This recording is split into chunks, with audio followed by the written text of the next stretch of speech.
Let's start the recipe with our main ingredient, jalapenos. You need to look at the size of the jalapenos before purchasing them. Medium size are the best. Did you know smaller ones are the spiciest ones? So be careful. Medium is what we are going for. I'm going to wash and dry the ones I want to use today to show you how to make these. All right. Next, we need cream cheese. And then we have this beautiful looking homemade cranberry sauce. But if you don't have homemade cranberry sauce or don't have time to make it, don't stress. You can use the store-bought cranberry sauce and will work out fine in this recipe. Oh, how do I make my cranberry sauce? Details will be in the recipe below. Taste of the cranberry sauce matters in how much lemon you would add later, so keep that in mind. I like to use panko breadcrumbs. They are coarser and flakier than the traditional breadcrumbs, giving dishes a crunchy exterior. Panko is a must for this recipe. Next, we will be using all-purpose flour for the coating.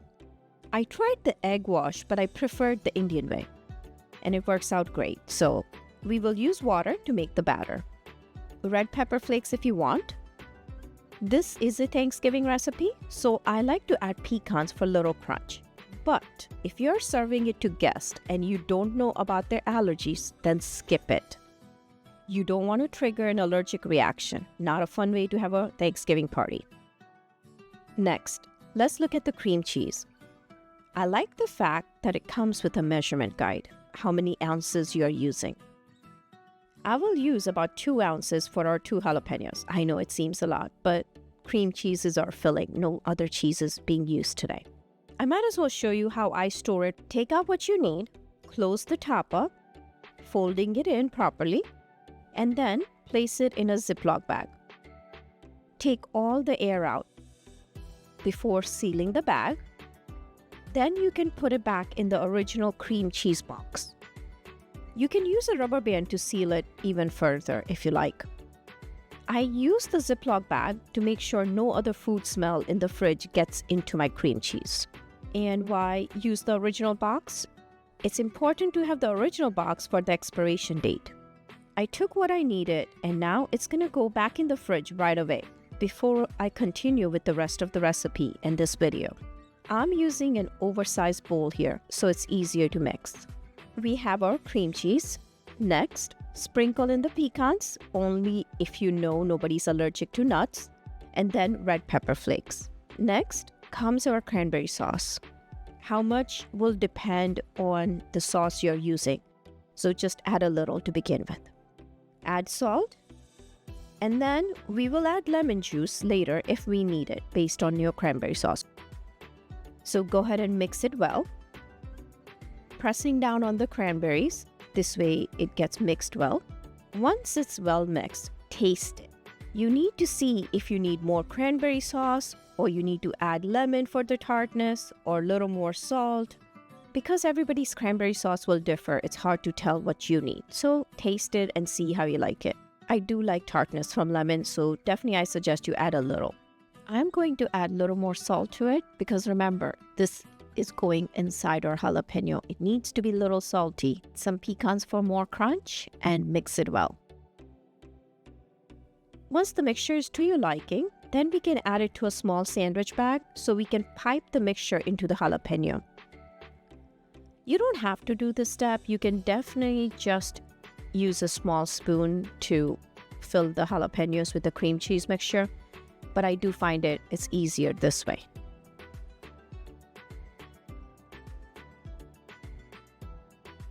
Okay, next let's make our slurry. We are going to add a little bit water at a time to our all-purpose flour and make a slurry. I'm going to show you exactly how thick this needs to be because that is one of the most important things. I mean, if all the coating falls off your jalapenos, then your poppers are not going to have the crispy, crunchy outside layer. So this is important, guys. So mix, add water, and if you thin it out too much, then add a little all-purpose flour because you need to. See, right now it's too thick. I'm going to add just the tiniest amount of water. I'm going to mix it. Now it's falling. Or back of the fork is coated. So I'm going to let that rest. You do need to let the all-purpose flour rest few minutes as well. So do it in this particular order that I'm doing.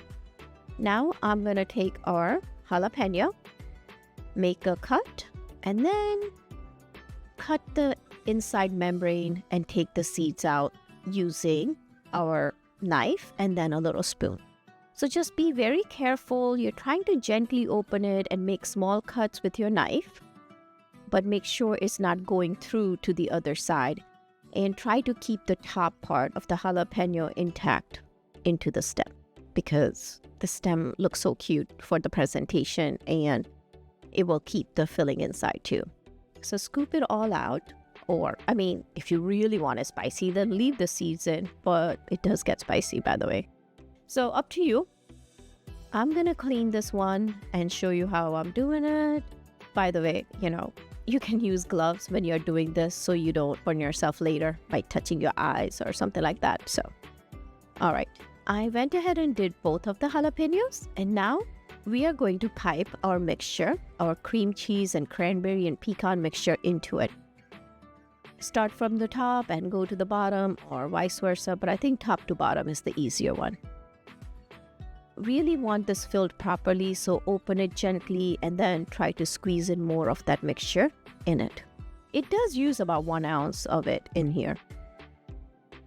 Now, using a very small spoon, you're going to press it down. This way, if we need to, we can put more of the mixture in it. You do want to push it down and close it like I am doing, because you don't want the seam to be too wide, because that's when the oil could get in and the cream mixture will come out. I'm using a dry paper towel, like a pointy one. If you see, I made a little point to clean the edges, because I want the batter to stick properly to the jalapeno itself. Okay, so this one is perfectly done, all set. I'm gonna place that, and then I'm gonna work on our second one. I filled that up, but do you see how it's pretty thick in the center? Here, look. Now you can see better, right? So we need to work on that second one, because then the chances of the cream cheese coming out during the frying process are very high. If you're air frying, it'll be fine, but frying is a little risky. This is how much mixture was left after filling the two. All right, next step, we are gonna make a layer of our panko breadcrumbs. By the way, panko is a must. I tried it with the Italian breadcrumbs. You need the crunch in the jalapeno poppers, so you need the panko for that. All right, let me show you the consistency of our batter. See how it covers nicely to the back? You do need to let it sit for 10 minutes, like I did, so that it gets to this. Okay, time to cover our jalapeno. Holding the jalapeno on top of the bowl, we are just gonna drip down the batter on it. Let it kind of naturally do it. Because I was making the video, I was kind of rushing it, but you still want it to let it fall on its own from top to bottom. Make sure all the parts are covered, so no green should be showing. So I turn it around gently and I keep an eye on it. Once the whole jalapeno is covered with batter properly, then we are gonna remove the excess of the batter from the bottom tip. You need to figure out where our seam was underneath this battered jalapeno, because that is the side I'm gonna put on our breadcrumbs first. Now, just gently sprinkle and turn and sprinkle more breadcrumbs like I'm doing. You do not want to press it down unless you really have to. I'm kind of throwing the panko breadcrumbs at it. You can see the white part, so you know where the panko needs to go.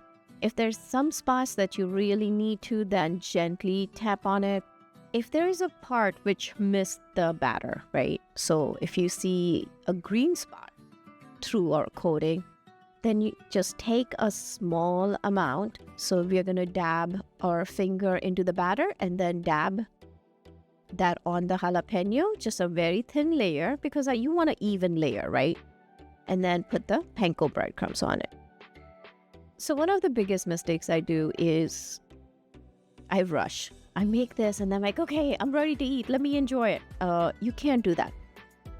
Once it's nicely coated, evenly coated, no more white showing, you're gonna have to let the jalapeno rest in the breadcrumbs for at least 10 minutes, even 15 minutes. And this will ensure that the coating stays on the jalapeno when you are deep frying. So do you have to deep fry this? No. you can definitely air fry it. But I like the deep fry texture and the taste. So what I do is I just deep fry it for 1 minute.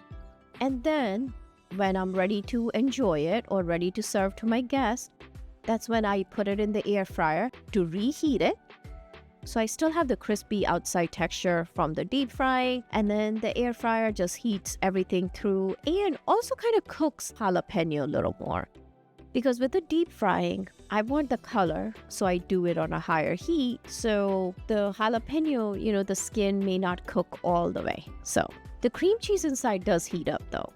So if you do want to just deep fry it and eat it, it's fine. I'm weird like that. I actually like a little crunch in my jalapeno poppers. So I don't like my jalapeno skin to be cooked completely. So I like it just out of the deep fryer. So I let it cool and enjoy it after a couple of minutes. But I have noticed when I give it to my taste testers, they like the ones which are deep fried for a minute and then they're heated through in the air fryer because they like the jalapeno skin to be cooked. All right. We are going to let them rest for 10 minutes and then we are going to prepare our oil. We need oil for deep frying. I am going to use tongs. It's so much easier to hold the jalapeno stem with the tongs and turn it. But you can always use the traditional spatula to fry it too. How do I know the oil is to the right temperature? Well, you can measure it using a thermometer, or you can stick a wooden spatula or a rolling pin in it. If small steady bubbles form, then the oil is hot and ready for frying.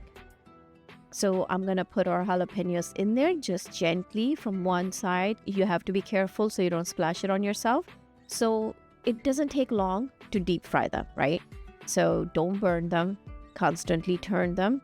I'm showing you how to use the tongs with it, and I'm showing you also how to use the spatula. You kind of push it back and then turn it over. So both methods. Oh my God, guys, look how beautiful this looks, like so delicious. It's like amazing. So after you're done frying, put it on a paper towel. We definitely want to remove the extra oil. And now all you have to do is using a sharp knife, cut it on a slant, and it's ready to be enjoyed. I hope you'll make it and let me know how you like it. Until next time, take care. Bye-bye.